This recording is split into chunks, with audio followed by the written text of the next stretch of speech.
ఎలా ఉన్నారండి? అందరూ బాగున్నారా? మేమైతే బాగున్నామండి. మీరందరూ బాగుండాలని కోరుకుంటున్నాను. ఇవాళ వీడియోలో అయితే జొన్న రొట్టె చేశానండి. ఈ పెద్దోళ్ళ కాలంలో నాటిదండి ఇది. అలాగే చేశాను. ఒక చుక్క ఆయిల్ కూడా వాడలేదు నేను. ఇలాగే మీరు కూడా ట్రై చేయండి. మీరు జొన్న రొట్టె అంటే చాలా కష్టం అనుకుంటారు కదా. చూడండి ఎలా చేశాను నేను. మెత్తగా మన చపాతీలు ఎలా ఉంటాయో అలా ఉన్నాయి చూడండి, స్మూత్గా. చూసారా? అంత బాగుంటాయి. నేను చెప్పినట్టుగా చేయండి. పక్కా కొలతలతో చెప్పానండి. చేసుకొని మీరు తినండి, హెల్తీగా ఉండండి. చూడండి, ఇదిగో చూపిస్తున్నాను చూడండి. దాంట్లోకి బెండకాయ ఫ్రై అయితే కాంబినేషన్ చేశానండి నేను. మీకు నచ్చింది మీరు ఏదైనా సర్వ్ చేసుకోండి. అండి, బెండకాయ మంచిది కదా అని నేను ఇది చేసుకున్నాను. చూసారా ఎంత బాగుందో? తప్పకుండా మీరు చూడండి. వీడియోని ఎక్కడ స్కిప్ చేయొద్దండి, చివరి వరకు చూడండి. మీకు కానీ నచ్చినట్టయితే లైక్ చేయండి. నేను స్టవ్ అంటించి బాండ్లు ఎత్తి పెట్టుకున్నానండి. ఇదిగోండి, నేనైతే 2 గ్లాసులు వాటర్ అయితే పోసుకుంటున్నానండి జొన్న రొట్టె కోసం అయితే.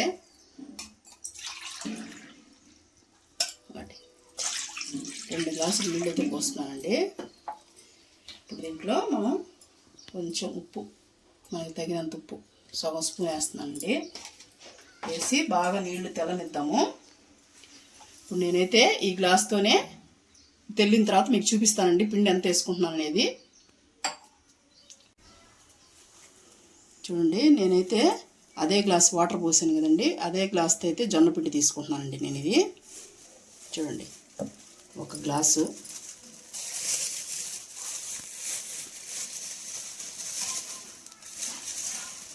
నేను ఈ జొన్న పిండి అయితే దాంట్లో సూపర్ మార్కెట్లో తెచ్చానండి, డీమార్ట్లో తెచ్చి కడిగి ఆరబోసుకున్నాను బాగా ఎండకి. 1 గంట అనేది ఆరనిచ్చిన తర్వాత వెంటనే కడిగి పోసుకోవాలి, నాననివ్వకూడదు. ఆరిన తర్వాత మనం ఆడిచి పెట్టుకోవాలండి. 2 గ్లాసులు వేసాను. ఇప్పుడు లేదండి, 2.5 గ్లాసు అండి. 2 గ్లాసుల నీళ్ళకి 2.5 గ్లాసు అంతే సరిపోతుందండి.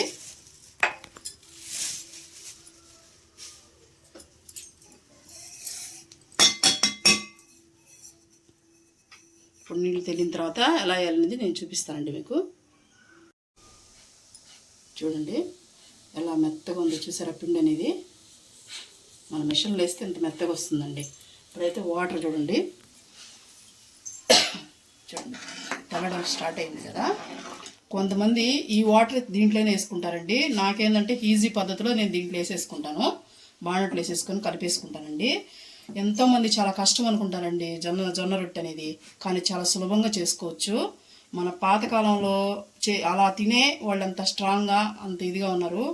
మనం ఇప్పుడు అన్నీ ఇలాంటివి తినడం లేదు కదండి. చూడండి, పిండి అయితే పోసేస్తున్నాను నేను, సిమ్లో పెట్టుకుంటున్నాను.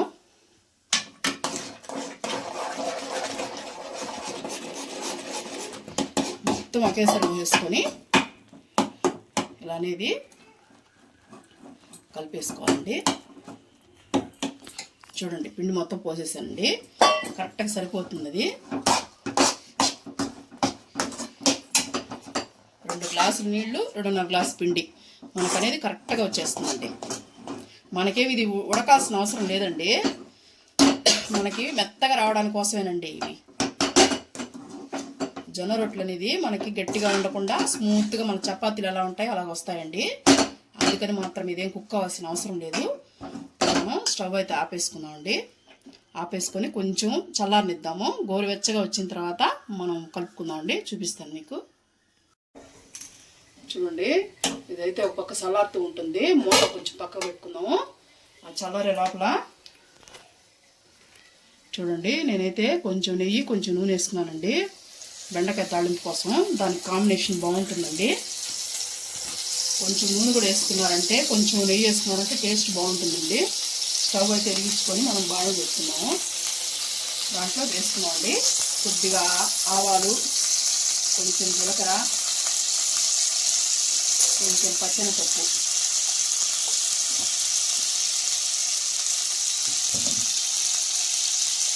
ఇవన్నీ వేసుకొని కొంచెం వేసుకున్నామండి. జొన్న రొట్టెలోకి అయితే ఈ బెండకాయ ఫ్రై అనేది సూపర్గా ఉంటుందండి. చూడండి, కొంచెం ఒక పెద్ద ఎర్రగడ్డ తీసుకున్నాను. పచ్చిమిర్చి ఒక 3 తీసుకున్నానండి. ఇదిగో ఈ సైజు కట్ చేసుకున్నాను. బెండకాయలు ఇదిగో ఇలా కట్ చేసి పెట్టుకున్నాను ఈ సైజు. ఇవన్నీ మనం ఒకేసారి వేసేసుకోవచ్చు అండి. చూడండి ఇలా కట్ చేసుకున్నాను. ఇవి కొంచెం ఇలా కలుపుకోవాలండి. ఉప్పు ఇప్పుడు వేయద్దండి, ఎందుకంటే ఇప్పుడు వేసామంటే దీంట్లో నుంచి జిగురు అనేది వచ్చేస్తుంది. అందుకని ఏంటంటే ఉప్పు జిగురు అంతా పోయిన తర్వాత వేస్తే మనకి బెండకాయ అనేది బాగుంటుంది.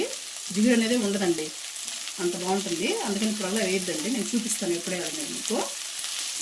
ఇలాగే మనం మీడియంలో పెట్టి వేపుకున్నాము, ఎందుకంటే అది చల్లారే లోపల ఇది రెడీ అయిపోతుంది కదా అని ఇదైతే నేను పెట్టేసుకొని చేసేస్తున్నానండి.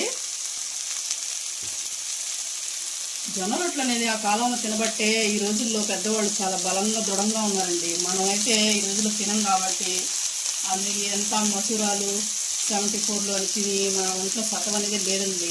ఏదన్నా చిన్న పని చేస్తామంటే ఓపిక ఉండదు, ఏముండదు. ఇలాంటి ఫుడ్ మీరు కనీసం వారానికన్నా ఒక్కసారన్నా చేయండి. పిల్లలు కూడా తింటే చాలా హెల్తీగా ఉంటారండి. రోజు కాకపోయినా మనకు టైం లేకపోయినా సండే అనేది స్పెషల్, ఎవరికైనా సెలవు ఉంటుంది కదండి, ఒక అనేది తీరికని దొరుకుతుంది కదా, అలాంటప్పుడైనా ప్లాన్ చేసుకోండి మీరు. ఎందుకంటే మన రాబోయే తరానికి పిల్లలే కదండి భవిష్యత్తు, వాళ్ళని మనం బాగా చూసుకుంటేనే కదండి. అలాగే మీడియంలో కుక్ చేసుకోండి. మళ్ళీ చూపిస్తాను మీకు. మూత అనేది పెట్టద్దండి, మూత పెడితే మనకి ఆవిరికి నీళ్ళు అనేది దిగేస్తాయి.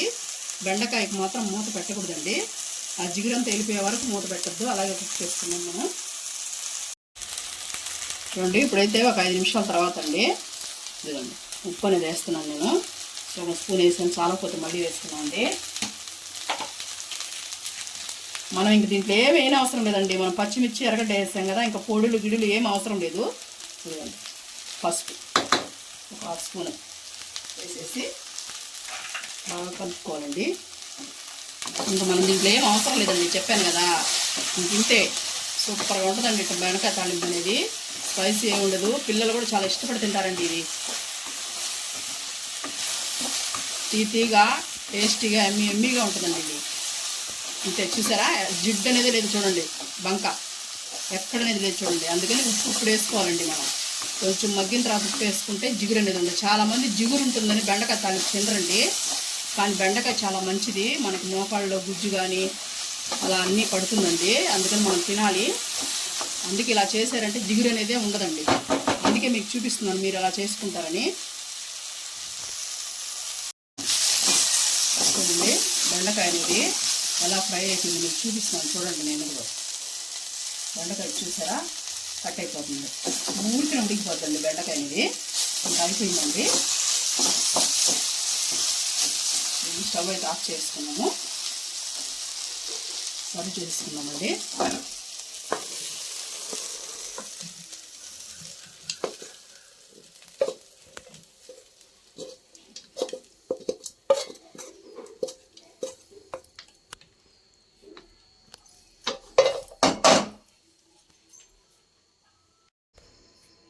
చూడండి బెండకాయ ఫ్రై అయితే రెడీ అయింది కదండి. నేను కారం అనేది ఎక్కడ వాడలేదండి, పచ్చిమిర్చి ఒకటే వేసాను. కారం అనేది సరిపోతుంది మనకి. అందండి ఇది ఒక పక్కన పెట్టేసుకుందాం. మనం ఇప్పుడు రొట్టెకి అయితే ప్రిపేర్ చేసుకుందాం అండి. చూడండి మనకైతే పిండి చల్లారిందండి. ఇప్పుడు మనం కొంచెం కొంచెం తీసుకొని ఇదిగోండి చిపి ఇలా తీసుకొని మనం ఇలా ప్రెస్ చేసుకోవాలండి. మనము దీన్ని ఎంత బాగా ప్రెస్ చేసుకుంటామో మనకి రొట్టెలు అనేది అంత స్మూత్గా వస్తాయండి. మనం ఒక్కోదానికి చేసుకోండి, అన్నీ ఒకసారి చేసుకోవాకండి, ఆరిపోతాయి. ఈ జొన్న రొట్టెలు అనేది మనం ఏం చేసుకోబడలేదండి, నూనె వేసుకోబడలేదు, ఏం వేసుకోబడలేదు. ఇలాగే ఒక ప్లేట్ కానీ ఏదైనా తీసుకొని ఇలా చేసుకోండి. ఒక 5 సెకండ్స్ రండి అలా మాలిష్ చేసుకున్నారంటే రొట్టె అనేది మీకు స్మూత్గా ఎక్కడ పగలకుండా వస్తుందండి. మనం కలుసుకుంటుంది అనుకోబాకండి, మనం ఉడకబెట్టాం కదా అట్లాగే ఉంటుంది, ఏం కాదు అది. చూడండి ఇప్పుడు చూసారు కదా ఎలా వచ్చిందో. చూడండి ఎంత స్మూత్గా ఉందో చూసారా, ఇలా రావాలి. ఇలా వచ్చిన తర్వాత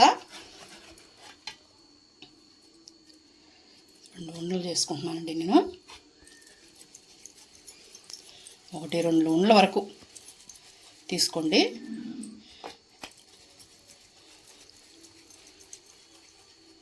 అలా తీసుకొని ఒక పక్కన పెట్టుకున్నామండి. ఇప్పుడు దీనికి చూపిస్తాను మీకు. పిండి అనేది ఇలా వేసుకోవాలండి. ఇలా వేసుకొని ఇలా మనం చపాతీలు అట్ట చేసుకుంటామో సేమ్ తేలిగ్గా అనపండి. తేలిగ్గా అనిపారంటే మీకు చిట్లకుండా వస్తుందండి. మీరు మన బలవంతం పెట్టారంటే చిట్లిపోతుంది రొట్టె అనేది.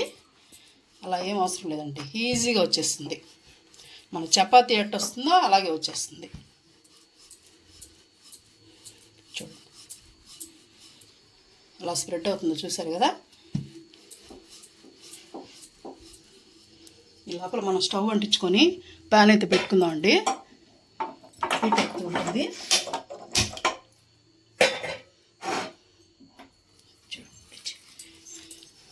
ఇలాగే మనకి ఎలా కావాలో చపాతీలాగా మరీ పలసగా అయితే చేసేయబాకండి. మీకు ఎంత పెద్దది కావాలన్నా ఇలాగే వచ్చేస్తుందండి. చాలామంది జొన్న రొట్టెలు రాకే చేసి ఇవి విరిగిపోతున్నాయి మాకు రాలేదు అని చేయలేరండి. కానీ నేను చెప్పినట్టు చేయండి. ఎక్కడనేది మీకు క్రాక్ అనేది చెట్లడం అనేది ఉండదు.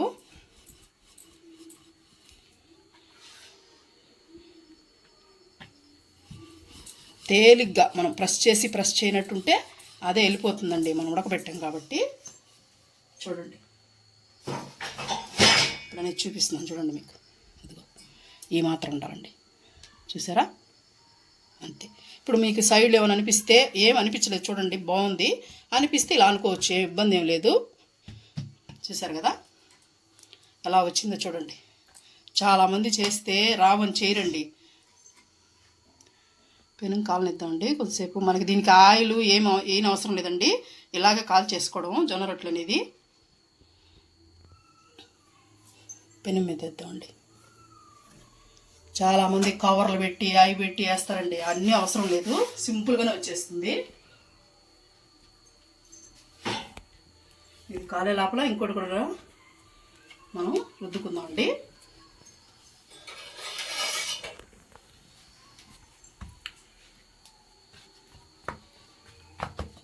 పిండి కొంచెం వేసుకున్నారంటే సరిపోతుందండి. ఇదండి ఇలా వచ్చినాయి అనుకో, మీకు నేను చెప్పాను కదా, ఇలా చేసేసుకోండి అంతే. అందుకే ఒక్కొక్క ముద్ద చేసుకోండి, ఇలా కూడా రావు. పిండి ఆరిందంటేనేనండి వచ్చేది. మనం వేడివేడిగా తీసుకున్నామంటే అదేం మనకి బాగా వస్తాయి.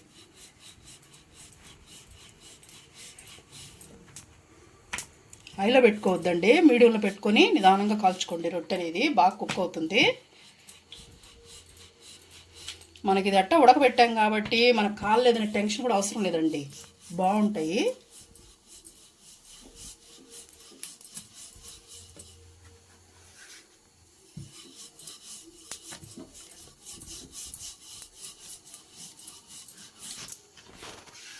ఎంత కావాలన్నా వస్తాయండి మీకు, ఎరగడం చేయడం ఏమి ఉండవు. చూద్దామండి ఇది కాలిందో లేదో. 2 వైపులు అలాగే కాల్చుకోవాలండి. చూడండి ఎలా పొంగుతుందో, అట్లా పొంగుతుందండి బాగా.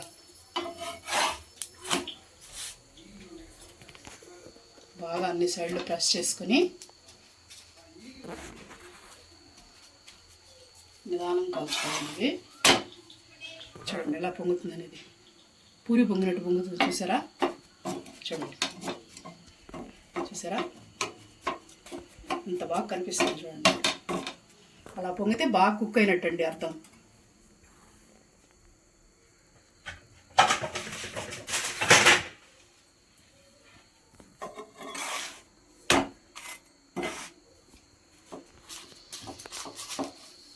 చూడండి ఎలా పొంగుతుందో.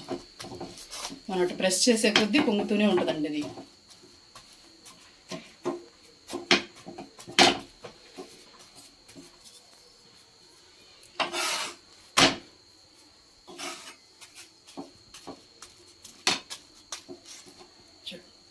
పొస పొస నెట్టు పొంగుతుందో పూరి పొంగినట్టు.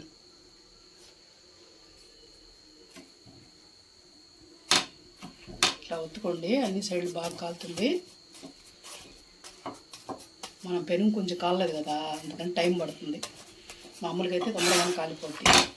చూడండి, పెరుగు కాలిందంటే బాగా కాలిపోద్ది, అదే నా అర్థం.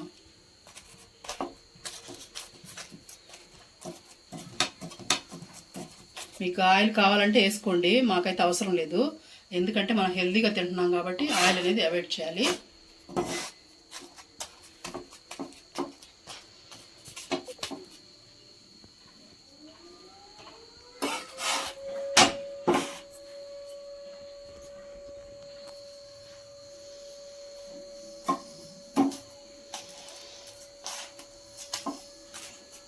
చూసారండి, ఇప్పుడు కాలింది. ఇది ప్లేట్లోకి తీసేసుకుందాం. చూసారా జొన్న రొట్టె అయితే ఎలా వచ్చిందో.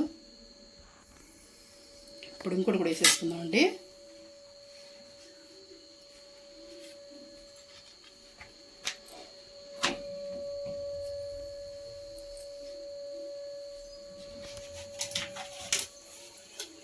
సేమ్ అలాగే అండి, ఇంక అన్నీ అలాగే చేసుకోవాలి. మీకు చూపించాను కదా నేను, ఈజీ ప్రాసెస్ అండి.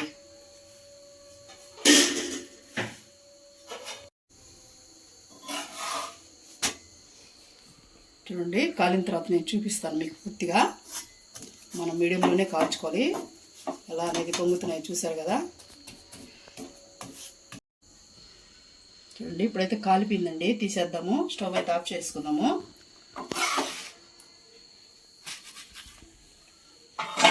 చూడండి ఎలా ఉందో. మీకు ఎలా కావాలంటే అలా మోల్డ్ అయిపోద్దండి, సాఫ్ట్గా. చూసారా ఎలా ఉందో, మన చపాతీ ఉన్నట్టే ఉంది. చూడండి, చూసారా ఎలా ఫోల్డ్ అవుతుందో, అంత సాఫ్ట్గా ఉంటాయండి.